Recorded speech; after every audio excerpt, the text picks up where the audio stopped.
Pastor Dana Coverstone. It is Tuesday, September 8th. Last night on Monday the 7th of September, had a dream that has probably troubled me more than any of the dreams that I've had. I'm an American. I love this country. I've traveled to 43 countries, and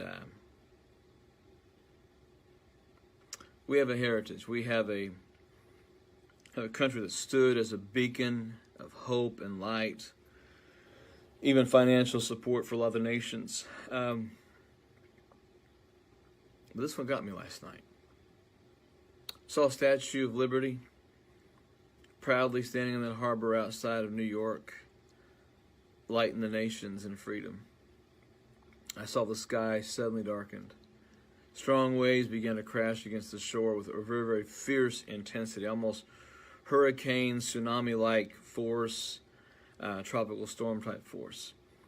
And there were boats, and they had men in them. And they were out in the storm trying to breach the island on which she stood. They were fighting the waves as well, but they were actually kind of working with the waves. And they were trying to get the lady, but the storm was so severe they could not, even though the storm and them seemed to be looking into, working together, so to speak. I saw the torch in her hand. It was flashing, being struck by lightning. Pieces of rock and debris were being thrown at her with brute force. And she was, even though she had her torch, she was an immovable statue. I saw her watching and looking around about her to kind of see where the attacks were coming from. So she knew they were there, but she would not move.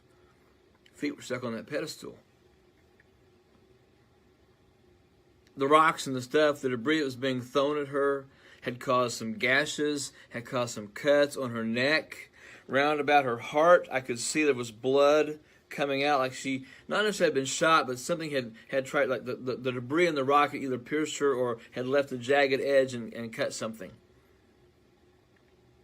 I saw that 3 of the spines on the crown on her head, I don't think necessarily it's a crown, but it had some spines that were pointing out. 3 of them. 3 of those spines on her crown had been broken off and was leaving a very, very jagged edge.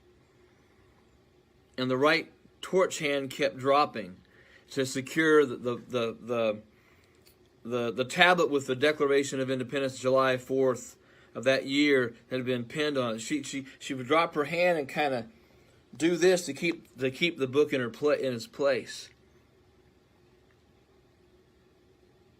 She was struggling to keep her footing, almost slipping off the pedestal, but she wouldn't move. She would not move. And also there was this huge volley of trash and debris, just junk, hit her directly in the face, and she stepped back off the pedestal and she fell because the force of this hit her right in the face. She still held on to the torch, and she still held on to the Declaration's date line on the book. But that light, that torch just kept flickering like a light about to go out. The Declaration that was in her left hand or left arm, it was cracked, and there were large chips and pieces falling off of it.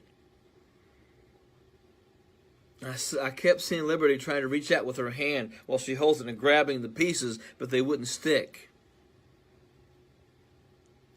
She was crying. Liberty was crying. She was weeping. She was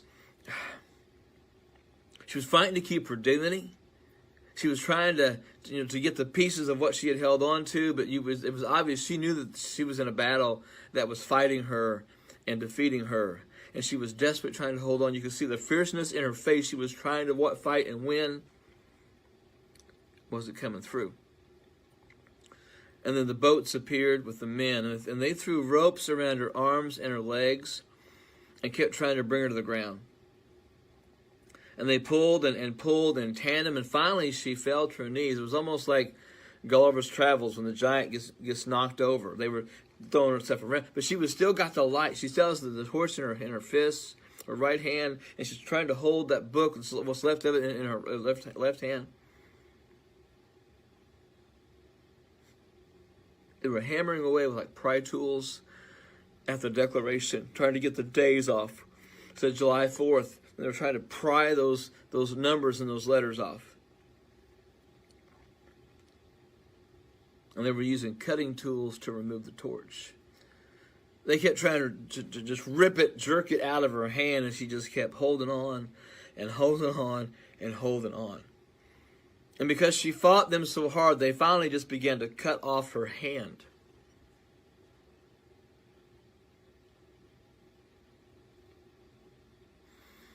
They tied her other hand behind her back.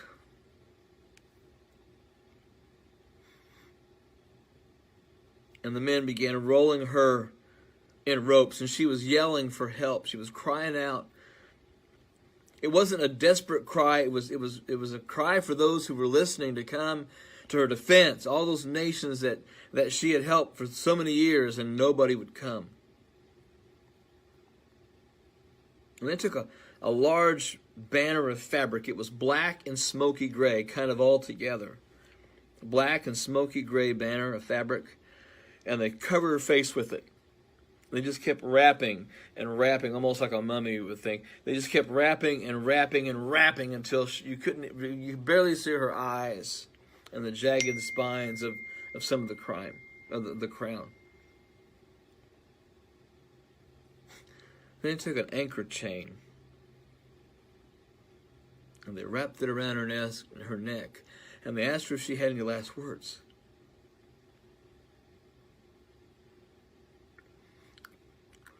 Her eyes weren't fearful, they were feisty. They were fitful. There was this angry resolve in her face that she said nothing.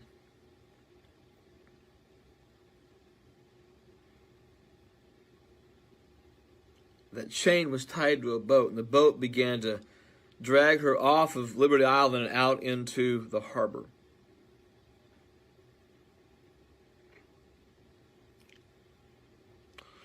When they got her to the sea, the boat began to pull very quickly.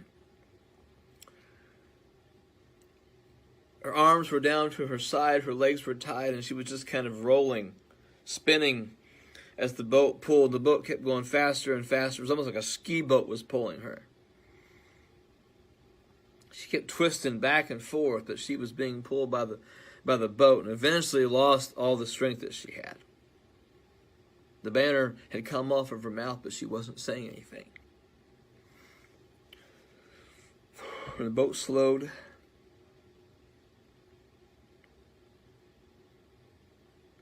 and then the boat kind of looked back to see where she was, and they reversed the boat. They reversed the boat and went backwards and ran over her.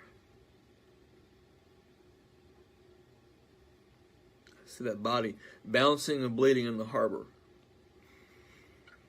She took a breath and she went under. She came back up a minute later, and then she did the same thing again. And when she came up the next time, the boat accelerated forward, hit her square on the face as she went down.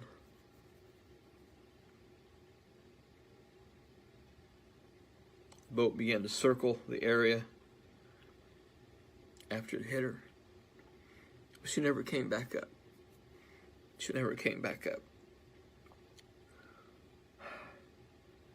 At least alive. She floated back up. Her back was to the top. Torch hand was gone. The other arm was tied behind her back. There was this thunderous clap. Brilliant lightning strike, and the storm just raged all around the harbor. And then I saw the men on that boat, just a loose group of men. Someone was throwing them pieces of silver, not in a bag, just loose pieces of silver were being thrown at the men. And they began to pick them up, kind of almost fighting over them feverishly. Picked them up, gripped them with her fist, put them in their pockets, sat down in the seat, drove away. Almost like, okay, our job here is done.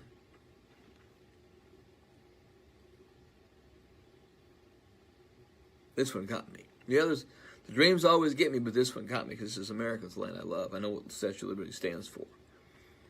But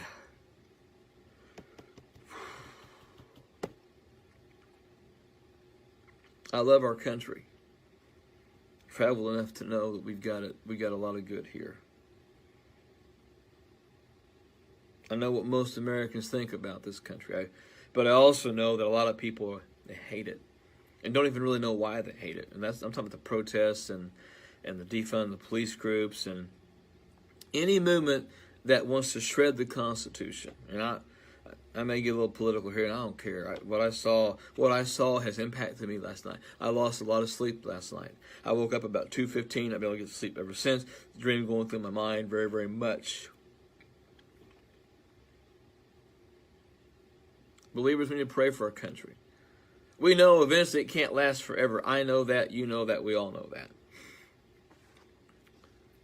My hope, my prayer was that this nation would last long after me so that my kids and my grandkids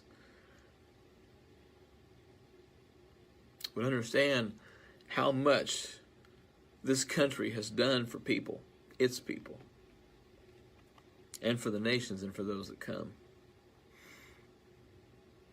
But I ask you to pray for America. I ask you to pray for our elected officials. Silver, at the end of the dream, tells me something. Somebody is paying to see her go down.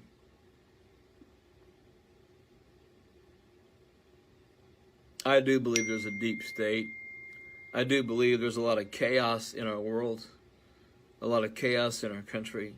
I believe there are people in high elected office who want to see this country burn.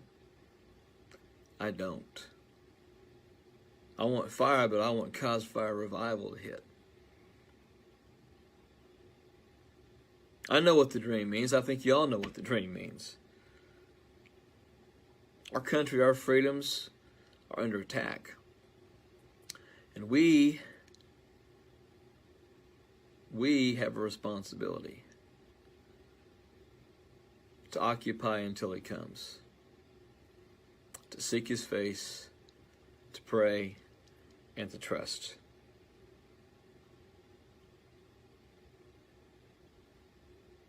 So pray for America. Not because I had a dream, because this used to be his country. It used to be the one nation under God. And now it's a large group of people fighting the very God whose nation it used to be under, or who the God it used to be under, you know what I'm saying? This one got me. Still get me now. Pray for America. Pray for revival.